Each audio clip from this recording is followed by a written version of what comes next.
교회 시리즈로는 5번째 시간이죠. 사대교회. 자, 사대교회는 어떤 교회였느냐? 사대교회에게 예수님 말씀을 하셨는데 사대교회를 향하여 죽은 교회라 그랬어요. 죽은 교회. 7교회 중에서 라오디게아 교회와 함께 가장 혹독한 에베소 교회도 마찬가지로 책망을 받은 교회가 이제 사대교회입니다. 말씀을 준비하고 읽을 때마다 깜짝 놀라 자신을 돌아보겠는데, 야, 하나님이 나를 바라볼 때에, 야, 넌 죽은 자야. 그렇게 말씀하시면 어떻게 되겠는가? 나를 그렇게 하나님 앞에 내가 그런 모습으로 있으면 어떡하겠는가? 그런 생각이 들어요. 우리 아현교회를 하나님 보실 때 살아있는 교회다라는 칭찬을 받아야지. 야, 죽은 자다, 죽은 교회다. 예수님이 평가하신 건데요, 그런 평가를 받으면 안 되겠죠. 교회라고 하는 것은 바로 여러분 한 사람 한 사람 자신인데, 사대교회 성도들을 향하여 예수님 죽은 교회라고 했습니다. 죽은 교회. 그런데 그 앞에는 뭐가 붙어 있어요? 살았다 하는 이름은 가졌으나. 그 말이 있어요. 그러니까 사람들이 바라보는 시각과 하나님이 바라보는 시각이 전혀 다른 거죠. 지금 사람들이 평가, 그 교회에 대한, 사대교회에 대한 평가, 사람들의 평가와 예수님의 평가가 전혀 다릅니다. 살았다 하는 이름은 가졌어요. 사람들의 평가죠. 평판이고. 그러나 예수님이 볼 때는 죽은 교회예요. 이 비참한 교회가 사대교회입니다. 한번 사대교회를 좀 공부해 보겠습니다. 왜, 어떤 상태에 있었길래 예수님이 이렇게 책망을 하셨는지. 자, 이 사대는 우리 지도를 하나 좀 펴놓으시. 지난번에 내가 오늘은 안 그려갖고 왔는데 지난번 거 있죠? 또 찾아야 될 거예요. 내가 오늘 여기다 안 쳐져놔가지고.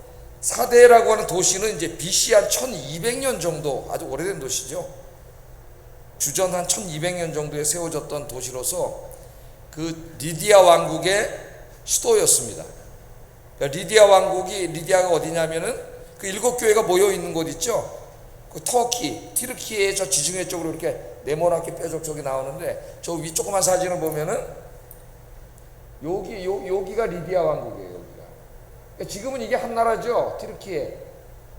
영어로 읽으면 터키 이렇게 원래는 트리키에 이렇게 읽혀지고 티르키에가 맞는 발음이고요. 영어식으로 읽으면 터키에.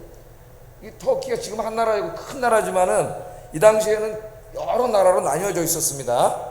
이쪽이 리디아고 뭐 길리기아도 있고 뭐 이제 성경에 나온 지명들이 많이 나오는데, 이쪽이 리디아 왕국이에요. 리디아 왕국. 그래서 여러분들이 이제 지금 핸드폰 다 갖고 계시잖아요. 핸드폰 볼 시간을 드릴까요? 구글에 들어가서 리디아 치면은 그 이미지를 딱 키면 나와 이제. 그래서 이제는 자기가 다 공부할 수 있어요. 이단만 조심하면 돼. 이런 자료들은 정말 자기가 조금만 관심이 있으면 핸드폰만 갖고 있어도 성경 보다 보면 탁 치면은 착착착착 다 나옵니다. 그래서 정말 성도님들도 이제는 좀 스마트한 성도님들이 돼야지. 하나님 말씀에 에베소 교인들처럼 이단들이 와서 꼼짝 못하고 쫓겨나갈 정도로 그런 사람이 돼야 돼. 자, 리디아 왕국의 수도였는데 이 도시가 원래 이제 산간 도시였다 그래요. 그래서 현재 이렇게 도시 모습을 봐도 그 산으로 둘러싸여 있습니다. 우리나라도 진짜 산이 많죠. 처음 듣는 얘기 같아요. 서울만 봐도 그렇고 경기도 뭐 정말 우리나라 어디 가도 산이 많아요. 근데 작년에 좀 우리 앞에 더 트인 데를 좀 찾아보려고 했더니 그런 데가 없어요. 바닷가 가기 전까지는. 진짜 우리나라 산으로 첩첩산중. 제가 옛날에 산을 참 좋아했는데 어느 순간부터 막 그러면서 산이 너무 답답해지고 싶어지더라고요. 뭔가를 확 막힌 것 같은 그런 느낌이 들고, 요새 많이 치유가 됐지만은 그런 모습이 들어요. 산간도시입니다. 산간도시. 그러니까 남쪽의 일부를 제외하고는 이렇게 직각에 가까운 계곡으로 이렇게 탁 잘려 있어요. 다. 이 길이가 500m나 높이가 500m 된다니까 생각해 보세요. 이렇게 쫙 절벽이 잘려 있는데 500m 위에 저쪽으로 들어오는 길을 빼고는 다 이게 이렇게 돼 있는 곳이니까요. 천연 요새죠. 이쪽 좁은 길 외에는 여기를 침투할 방법이 없는 거예요. 천연 요새를 이루고 있는 그런 곳입니다. 이게 틀어놓으세요. 그 다음 넘겨놓으세요. 하나씩. 시도 말고 이제 이 교회를 소개하는 그런 말씀들을 내가 적어놨는데, 예. 경제적인 관점에서 보면은 이제 수도니까 뭐 말할 것도 없고 상당히 부유한 라오디게아 교회하고 이제 비슷할 정도의 굉장히 부유한 교회고요. 여기 특별히 금이 풍성했다래. 금이 무역이 풍성했고, 그러니까 뭐 우리나라는 말하면 서울이죠. 서울 이런 도시였습니다. 또한 소아시아로 가는 고속도로 서쪽 끝단에 위치하고 있었기 때문에 무역도 활발하고 교통의 중심지고 그랬습니다. 특히 사대에는 큰 유대인 공동체가 있었어요. 빌라델피아에는 빌립보에는 그런 곳이 없었죠. 빌립보 사도행전에 보면 빌립보 교회는 유대인 회당이 없었습니다. 10명만 모이도 하나를 만들 수 있는데 사람이 그렇게 없었기 때문에 유대인이 거기는 없었어요. 근데 여기는 이제 큰 유대인 공동체가 있었는데 회당들을 유대인들이 여기서 크게 졌다래요. 그래서 그 규모를 보면은 넓이가 한 20m, 여기서까지 얼마 될까요? 넓이가 20m 될까? 안 될 것 같기도 하고 될 것 같기도 하고 20m 정도고, 기레기가 45m, 우리 교회도 훨씬 길죠. 2배는 쫙 기니까 한 1000명 정도, 그러니까 2배 정도 된다고 봅니다. 우리 교회 공간 한 1000명 정도를 수용할 수 있는 대규모의 회당들이 있었다는 것은 그 지역에 유대인들이 상당히 많이 살고 있었다는 것. 그리고 그 정도 회당을 줄 정도면은 유대인들이 그 사회에서의 어떤 그 신분이나 경제적인 그 지위가 상당히 상류층 사회에 있었다는 거, 그런 우리에게 가르쳐주고 있습니다. 여기 특별히 그 회당의 그 고고학자들이 이제 발굴을 많이 했는데, 그 유대인들의 그 이제 발굴물들을 보면은, 고고학적으로 보면은 유대인들이 여기서 상당한 부와 권력을 누렸다는 것을 보여주는 증거들이 많이 나오고요. 80개의 비문들, 이제 그 역사를 연구하는 사람들이 이제 발굴을 많이 하잖아요. 지금도. 그러면 그 비문들이 많이 나와요. 그 비문에 역사적인 사료가 굉장히 많습니다. 그래서 이제 그 비문들을 많이 찾아내는데, 이 비문들에 보면은 회당 멤버들이 부유층이었고 세습이 가능한 공직자들이었음을 보여주는 문서들이 많이 나와요. 또 아시아에 있는 총독들이 사대 관리들과 이제 시의회에 보내는 편지들이 있는데, 편지들을 보면은 유대인들은 사대에서 상당히 영향력 있는 사람이었다는 것도 보여주고 있습니다. 지금 사대 교회가 어떤 교회인가를 알기 위해서 역사적 배경을 설명을 하는 거예요. 이 편지를 보면은 유대인들이 돈을 모금해서 예루살렘으로 보내는 것을 아무도 방해하지 말라는 황제의 명령이 담겨 있는 문헌들이 많이 나와요. 그러니까 로마 제국에서 어떻게 되는 거예요? 유대인들은 상당히 뒤를 봐주고 있는 거죠. 자, 이제까지 유대인들은 특별히 교회들이 황제 숭배를 반대하다가 엄청난 핍박을 받았습니다. 그런데 이 사대교회 이렇게 분위기를 보면은 로마와 전혀 충돌하지 않고 있어요.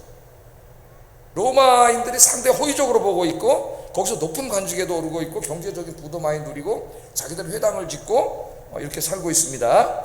그래서 이런 이제 그 역사적인 배경을 토대로 오늘 본문과 함께 사대교회를 한번 좀 생각해 보면, 죽은 교회라 그랬는데 어떤 교회였느냐? 첫째는 로마로부터 핍박을 받지 않았다.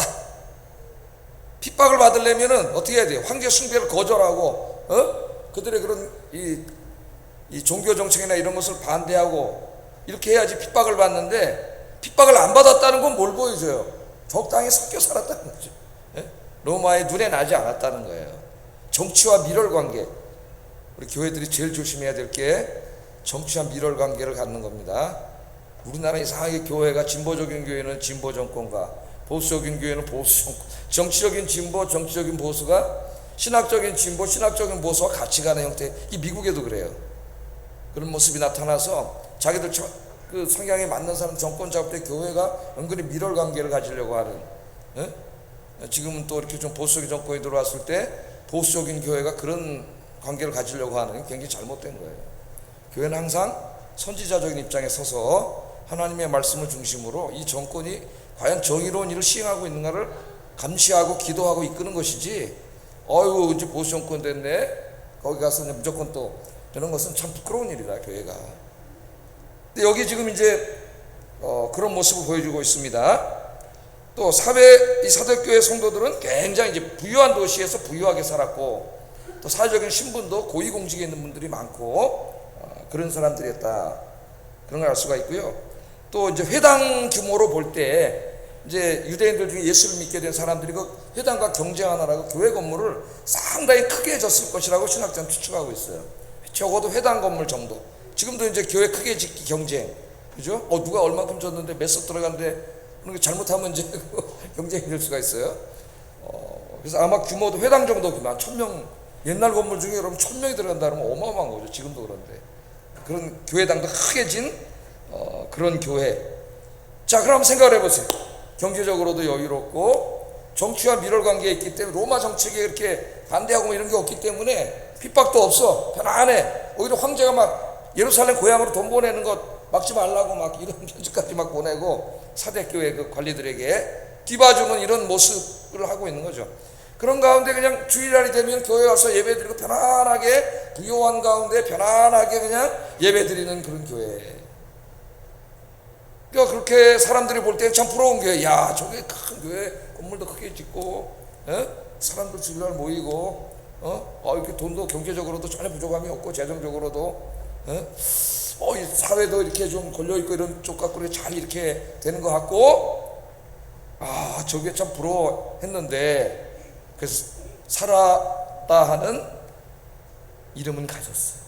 사람들이 볼 때 살았다 하는 이름은 가졌지만 그러나 우리 예수님 볼 때 죽은 교회다, 죽은 교회다. 그러니까 이게 두려운 거예요. 우리 사람이 보는 거하고 주님이 보는 건 전혀 다릅니다.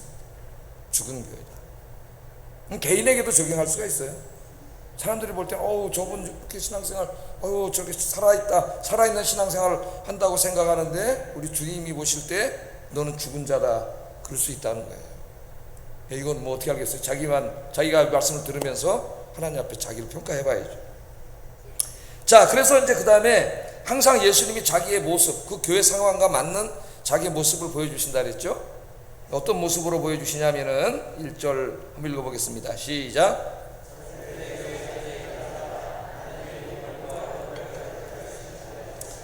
어떤 모습으로 보여주셔요? 7 영과 7 별을 가지신 분. 7 영. 7 영은 우리 1장에서 공부했습니다. 성령을 말한다고. 성령이 7분이라는 얘기가 아니고 성령은 한 분 하나님이시지만은 7 교회에 지금 보내는 편지이기 때문에 거기에 맞춰서 7 영이라고 말씀하신 것이지 성령이 7분이라는 큰 이단이 된 거죠. 그러니까 성령님이 나타나고 있어요. 한 손에는 7 별은 7 교회를 지키는 천사가 아니고 목회자들이라 했습니다. 목회자. 그러니까 목회자는 그 입에다 주의 말씀을 주셔가지고 성도들을 양육하게 하는 사람들이에요. 이게 목회자죠. 제가 지금 이렇게 설교하고 가르치는 것처럼. 그래서 이제 그 성령님을 소유하신 모습으로 나타나고 있는데 그렇다면 사대교회의 문제가 대충 어떤 문제인가가 우리가 추측할 수가 있어요. 벌써 뭐 경제적으로도 풍요롭고 사회적으로 좀 직장이나 이런 것도 굉장히 좋은 사람들이 모여서 살고 있고 핍박과 환난도 없고 편안해요. 그냥 신앙생활하는데 아무 문제가 없어. 그런데 이 교회에 성령을 가지신 분으로 예수님이 나타나요. 뭘 말하는 것 같아요, 여러분? 이 교회가 영적으로 죽은 교회예요. 영적으로 죽은. 겉으로 볼 때는 그냥 뭐 돈이 있고 사회적 직장도 좋고 그런 사람들이 다 주일 와서 예배드리고 뭐 건물도 새고 막 좋고 그냥 그러고 가는 거예요. 또 안 나서 자기 인간적인 교제도 나누고 웃고 뭐 예배 한번 드리고 또 싹 가는 거죠. 그런데 이 교회 주님이 성령을 소유한 주님의 모습으로 나타내. 그러니까 사대 교회는 성령 충만하지 않은 교회, 성령의 역사가 없는 교회, 또한 목회자를 통해 배운 말씀대로 살지 않고 세상의 기준에 맞춰서 사는 교회. 그냥 세상에 다 적당하게 맞춰서 살. 세상에 적당하게 맞춰 살기 때문에 핍박이 없어요. 세상과 같이 가는데 뭐 누가 핍박을 하겠습니까? 세상 따라 사는데. 그런 교회가 사대교회라는 모습을 우리에게 희미하게 보여주고 있습니다. 한마디로 말하면 영적으로 죽은 교회고 도덕적으로 죽은 교회.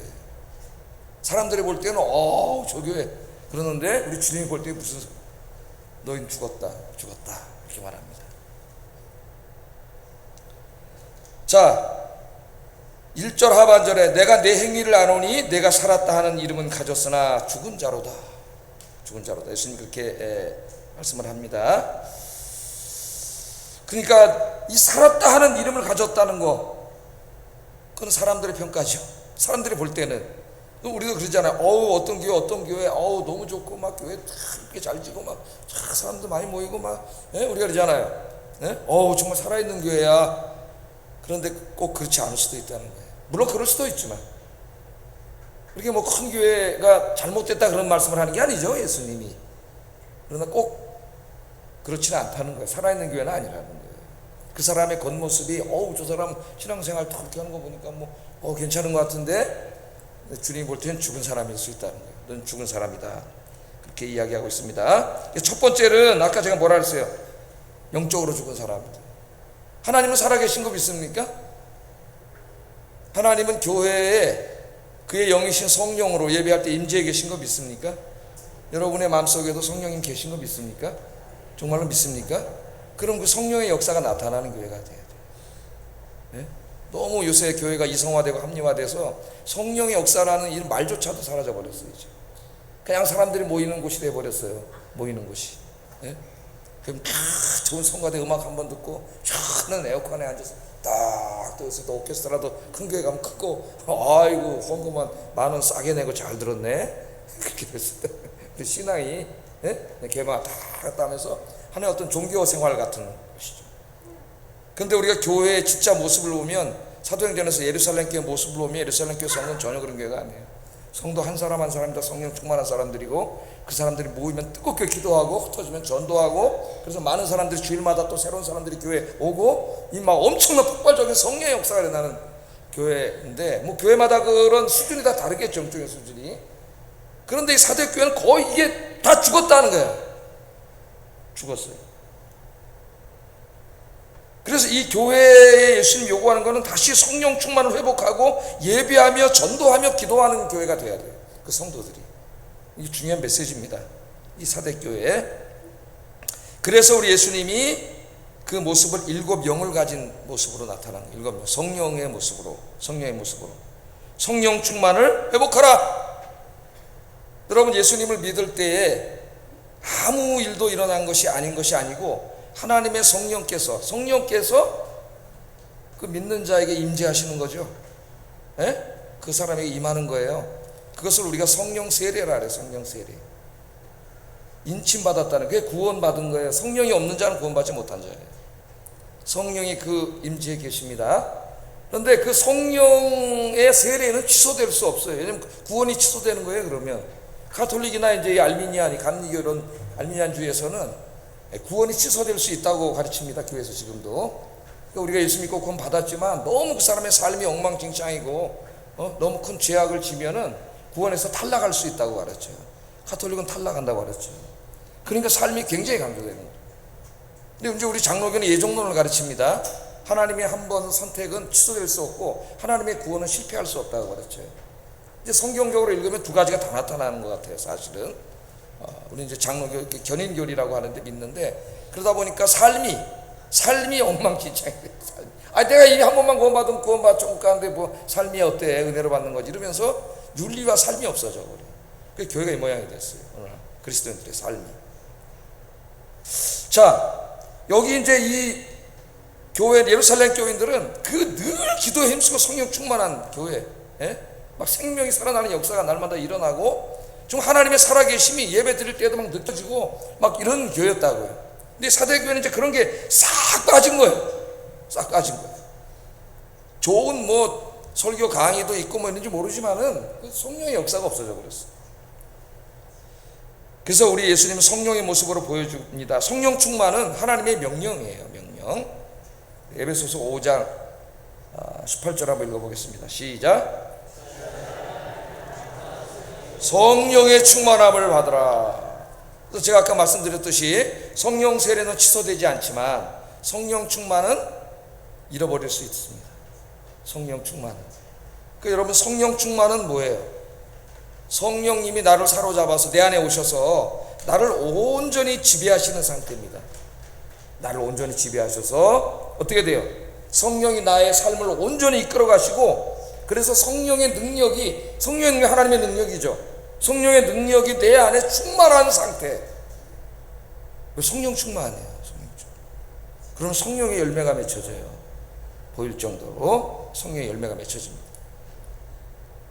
그래서 성령 충만하라 그랬는데 성령 세례를 받은 사람들이 늘 주님께 가까이 와서 늘 예배하고 말씀 듣고 기도하면서 또 성경 읽으면서 주님과 영적인 교통을 나눌 때에 성령 충만이 유지가 돼요. 제가 배터리에다가 설교하잖아요. 저 비유를 하지 않습니까? 이거 그대로 쓰면 계속 다 쓰면 방전되지 않습니까? 예? 방전되면 이게 또 쓰려면 어떻게 해야 돼요? 전기에다 꽂아놔야 충전을 해야 돼요. 우리 경건 생활은 충전이나 마찬가지예요. 늘 하나님과 매일 만나면서 충전이 돼야 되는데 하나님으로부터 이걸 빼버리면은 이게 남아가지고 뭘 쫙 하다가 나중에 어떻게 돼요? 다 성령 충만이 고갈될 수가 있어요. 그럼 구원이 취소되지는 않겠지만은 거의 구원받기 이전의 상태로 돌아가요. 그 사람의 뭐 도덕률이나 뭐 인격이나 어떤 영성이나 이런 게 다 바닥나버리는 거예요. 그걸 잘 아셔야 돼요. 그래서 우리 예수님이 성령의 충만함을 받으라 명령형으로 얘기했어요. 왜냐하면 그 받기 위해서 성령 충만은 주님이 주시는 거지만 받기 위한 우리의 그 의지적인 노력이 필요하기 때문에 아까 제가 말씀드린 플러그를 꽂아야지 전기가 충전이 되지 세상에다 갖다 꽂아놨는데 무슨 놈의 충전이 되겠어요. 다 말라 비틀어져 가지고 나중에 파리한 신앙인이 돼요. 파리한 신앙. 성령님이 계신가? 왜? 오랜 동안 한 번도 성령의 역사를 처음 해보지 못했기 때문에 그런 사람이 돼요. 사대교회 교인들이 다 지금 그렇게 된 겁니다. 이 성령 충만과 가장 관계가 있는 것은 기도 생활이에요. 기도 생활. 기도의 삶을 회복해야 돼요. 성령 충만을 회복하려면 그 예수님이 이제 그 귀신 들린 아들 그 귀신을 쫓아내 주시니까 제자들은 못 쫓아냈잖아요. 제자들이 예수님께 와서 이제 물어봤죠. 왜 우리는 그런 능력이 없습니까? 예수님 다 기도하니 귀신이 쫓겨나고 병이 낫고 막 이러는데 우리는 왜 그런 능력이 없습니까? 그랬더니 예수님이 뭐라 그랬어요? 이렇게 말씀하셨어요. 마가복음 9장 29절 한번 읽어보겠습니다. 시작.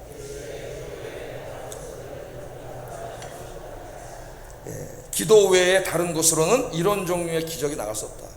그러니까 이 능력은 하나님의 능력이 내 몸에서 나가려면 어떤 사람이 돼야 돼요? 기도하는 사람이 돼요. 기도하는 사람. 기도를 잊어버린 교회가 21세기 교회입니다. 그냥 그 형식적인 기도는 해요, 누구나. 그러나 그 깊이 주님을 만나는 그런 기도 생활이 있느냐, 현대 교인들에게. 이 초대교회는 가장 어려운 환난과 핍박이 있는 가운데서 신앙생활을 했지만 가장 훌륭한 신앙생활을 했어요. 21세기의 자유국가에 사는 사람들은 하나님의 복으로 가장 자유롭고 편안하게 교회를 다니고 있는데 가장 엉터리로 신앙생활을 하고 있습니다. 제가 저 요단강 건넌 얘기하면서 그날 새벽기도 설교 때 우리의 믿음과 순종의 수준이 깊어지면 깊어질수록 하나님의 은혜를 더 깊이 경험하게 됩니다. 그런 얘기를 했습니다. 우리의 이 성령 충만의 수준이 깊어지고 깊어져서 하나님과의 영적인 관계가 깊어질수록 하나님의 살아계심을 더 깊이 느껴. 정말 성령 충만의 상태에 들어가면 행복해진다. 살아계신 하나님이 나와 함께 계심을 느끼니까. 그러나 기도하지 않기 때문에 이런 체험이 거의 없어져. 이제는 성령이라는 말조차도 낯선 말이 되고 그렇게 다 없어지는 거예요. 여러분 초대교회를 보면 다 성령 충만했잖아요. 사도행전 읽어보면 교인들이. 그런데 그 사람들이 사도행전 2장 42절에 보면 기도하는 일에 전혀 힘썼다 그랬어요. 기도하는 일에 전혀 힘썼다. 전혀 힘썼다. 열심히 기도했어요. 그러니까 사도행전의 역사는 성령의 역사인데 성령의 역사는 기도하는 사람들을 통해서 이루어졌다는 거죠. 기도하는 사람들을 통해서. 기도했기 때문에 성령이 충만했고 능력 있는 교회가 될 수 있었습니다. 사대교회는 기도하지 않았다. 기도를 잃어버린 교회가 됐습니다. 핍박도 없고 환난과 핍박도 없고 돈은 많고 시간도 많고 부유하고 그렇게 살다 보니까 그게 하나님의 복인 줄 알고 감사하게 남은 돈과 하나님의 재물로 더 주의를 해야 되는데 그냥 세상 사람들처럼 편안하게 그냥 이렇게 산 거죠. 여러분 우리가 잘 명심해야 되는데 사탄은 꼭 환난과 핍박으로 우리를 쓰러뜨린 것만은 아닙니다. 때로 사탄은 우리에게 편안하고 안정된 상황을 제공해 줍니다. 인간적으로 우리는 그 편안함에 빠져서 기도하지 않고 신앙에 잠을 자게 됩니다. 그래서 차츰 우리의 신앙은 죽어가요. 그래서 너는 죽었다. 예수님이 그렇게 말할 수준까지 가는 거예요. 너는 죽었다. 살았다 하는 이름을 가졌으나 너는 죽었다 그러는 거죠. 모든 일이 잘 풀리고 돈도 잘 벌리고 생활도 안정돼 갈 때에 정신 차리고 기도해야 돼. 물론 그것이 하나님의 복일 수 있지만 거기에 빠지면은 사탄의 덫에 걸릴 수가 있어요.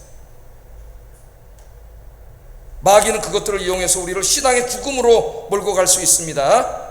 물질은 풍성해지지만 그와 반비례하여 성령 충만을 잃어가는 사람은 정말 불쌍한 사람이다. 불쌍한 사람.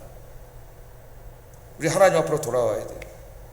영적으로 죽은 교회, 영적으로 이 죽은 성도를 살리는 건 성령이고, 교회가 다시 살아나고 신앙이 살아나려면 성령 충만해야 되고, 성령 충만하려면 기도에 힘써야 된다. 그래서 능력 있는 교회가 돼야 된다. 우리 아영교회가 그런 교회가 되기를 주의 이름으로 축복합니다. 예? 네가 죽은 자다가 아니라 너는 살아있는 자다. 살아있는 자다. 소문학교회처럼 넌 가난하지 않다. 하나님 앞에 너는 부유한 자다. 이런 칭찬받는 우리 아영교회 성도님들 되시기를 주의 이름으로 축복합니다. 또 하나는 예수님이 이제 그 7뼈를 가진 분도 나타났잖아요. 7뼈는 목사들이고 주의 말씀을 가르치는 자들입니다. 그런데 사대교회는 성령 충만을 잃어버리니까 그 다음에 삶이 엉망이 돼요. 또 삶이 도덕적으로 세상을 닮아가는 사람들이 됩니다. 2절 하반절 읽어보겠습니다. 시작. 행위의 온전함을 찾지 못했다. 첫째는 성령의 충만을 잃어버린 교회. 성령 충만, 기도의 능력, 치유, 역사 이런 것을 거의 경험하지 못한 교회. 다 죽어버려가지고 교회가. 여러분 신앙 어떻습니까? 살아계신 하나님 막 체험하고 있나요? 하나님 살아계신데 기도에 응답하시고 내 병을 낫게 하시고 나와 함께 하시고 그런 하나님 만나고 있습니까? 안 그러면 죽은 자예요. 네? 기도하셔야 돼요. 두 번째는 행위의 온전함이 없어. 여기 행위는 윤리적인 행위를 말해요. 도덕 윤리를 말합니다. 예수 믿는 사람들이 윤리적으로 선한 삶을 살기를 원하세요. 그런데 그 윤리의 기준은 세상의 도덕 원리가 아니라 하나님의 말씀 성경이라 그랬죠. 성경. 네? 세상의 도덕 원리보다 훨씬 더 심오한 도덕의 원리를 가르쳐주는 게 성경이에요. 성경. 세상의 도덕 원리는 간음하지 않으면 되지만 성경이 가르치는 도덕의 원리는 마음으로 음란한 품을 품으면 안 돼요. 세상의 도덕의 원리는 살인하면 안 되지만 성경이 가르치는 원리는 마음으로 누구를 미워하면 안 돼요. 그러니까 훨씬 심오한 원리, 법보다 훨씬, 도덕보다도 훨씬 심오하고 숭고한 삶의 원리가 성경 말씀입니다.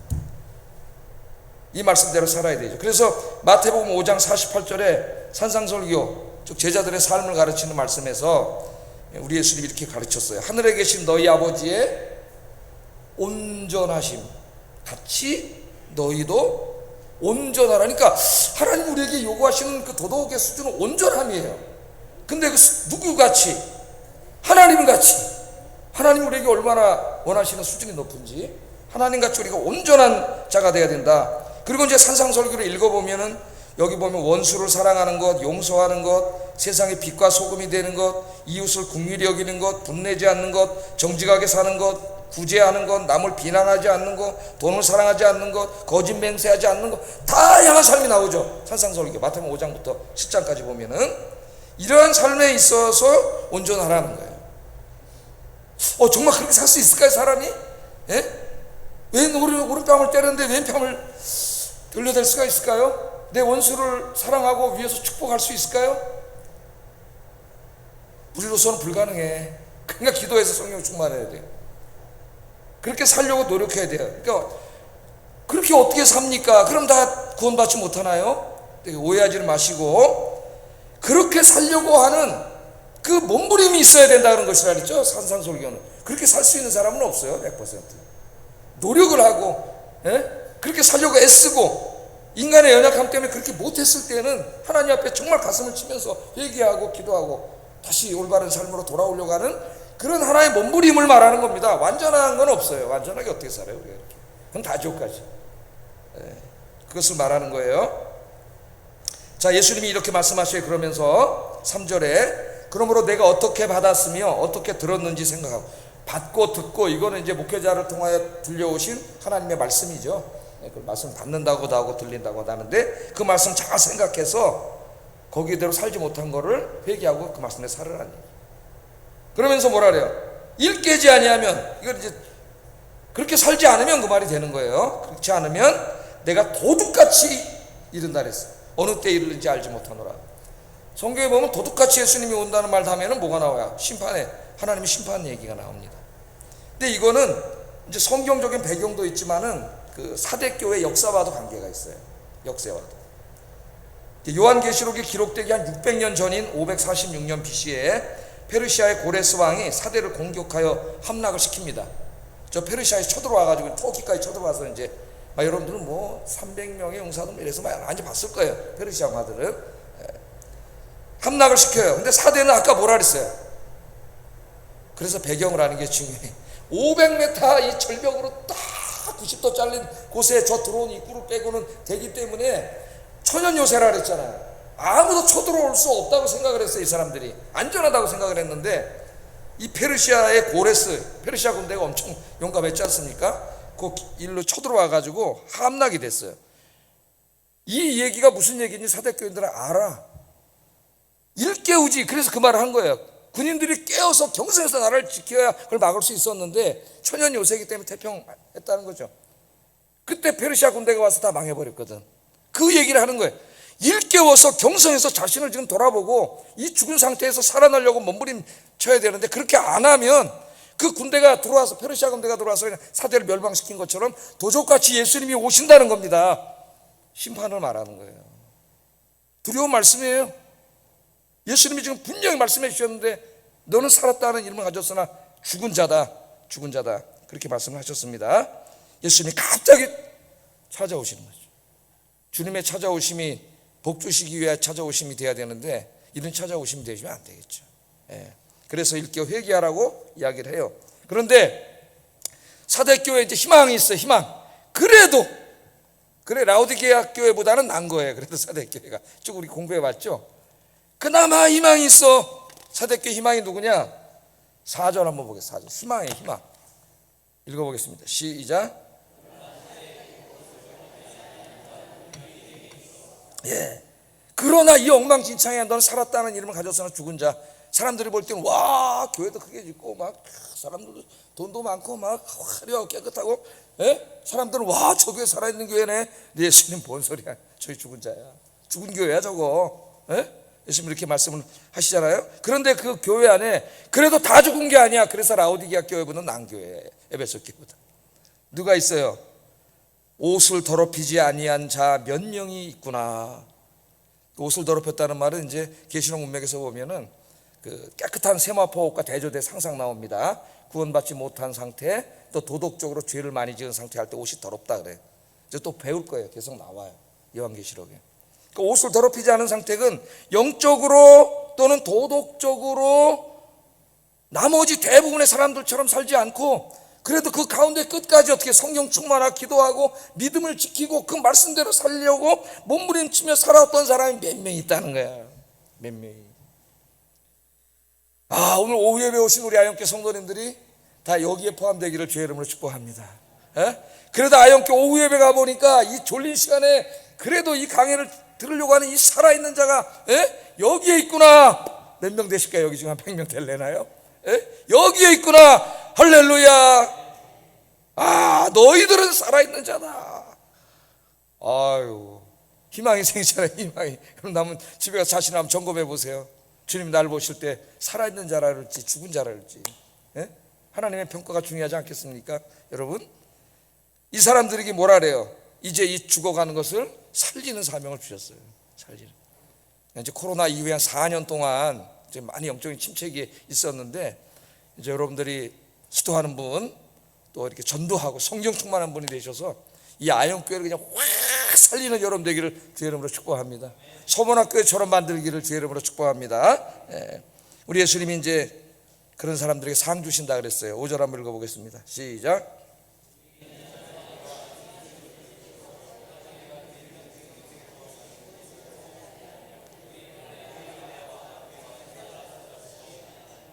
이제 앞으로 공부하겠지만 요한계시록에 보면 사도 요한이 그 하늘 천상을 이제 이렇게 보였지 않습니까? 환상 중에 그 천상에 보면 하얀, 정말 우리 성가대원들이 하얀 옷 입은 하얀 세마포 옷을 입은 사람들이 있잖아요.